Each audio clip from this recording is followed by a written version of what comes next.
Hi, my name is Gerhard Gschwandtner and welcome to Selling Power TV. Today we have the pleasure of meeting with Justin Zappulla.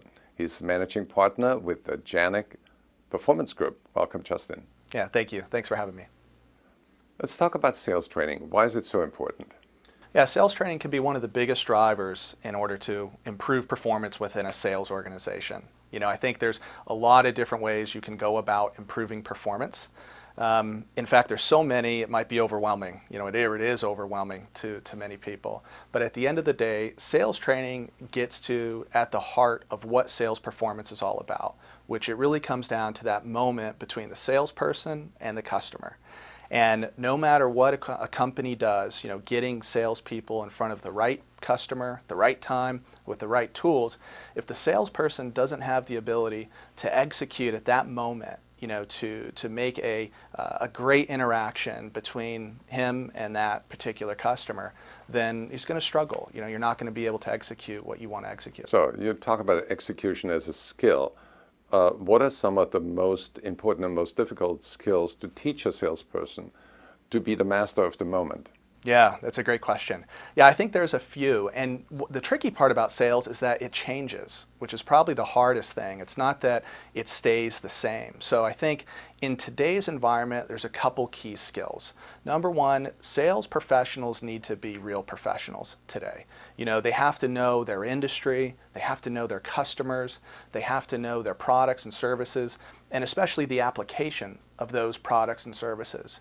Because in order to be successful, customers are looking for value. They're looking for the customer to provide value, and more so than what your product provides. They're looking for insights. They're looking for ideas. They're looking for you to really help them make a better decision or to help them get to where they want to get. And as a sales professional, in order to do that, there's a few things that you have to have down. So you need to get your ducks in a row before you make the call. You need to have a salesperson that's really trained to share ideas, to translate information into value, and then prove the ROI. Absolutely. So how do you get a sales organization ready to do that consistently?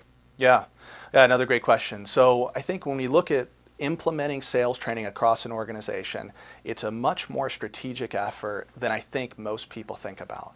And I think a lot of people look in one particular area in order to make this happen, in order to make it very effective.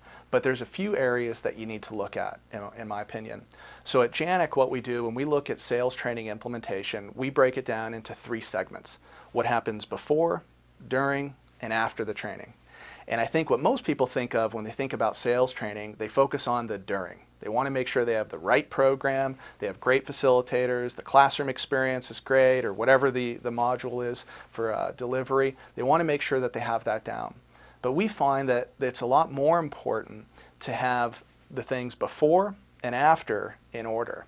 So when we look at before, we look at something along the lines of, is the organization ready for this change?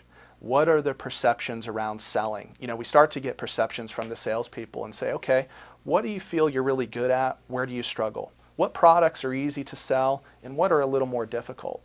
And it's those perceptions that drive the messaging around the sales training program. Because we approach sales training from the before aspect like marketing. It's like you're marketing a product. You have to have a clear value proposition. You have to clearly communicate what's in it for in this case, the participant. And you have to make sure that they're ready. So when they walk into training, they know what it is, they know what to expect, they're ready, they're eager, they're ready to learn. So it's almost like preparing the mindset and then you do the training. What about the after? Yeah, after is where I think the real work begins. After is where you take knowledge and turn it into behaviors, and there's a transition there. And people are not going to necessarily take what they learned in the classroom and the very next day be an expert at it. And that expectation, I think, needs to be set, that it's okay to struggle a bit. And it's okay that it might feel a little uncomfortable, the first few times that you do it. But it's important to know that the end game, the outcome, is that you'll be better off at the end if you stick with it. So we need to make sure that we have people and processes in place to support that learner and to help them through that journey. Thank you, Justin. For anybody who'd like to get more information, go to janek.com. Thank you.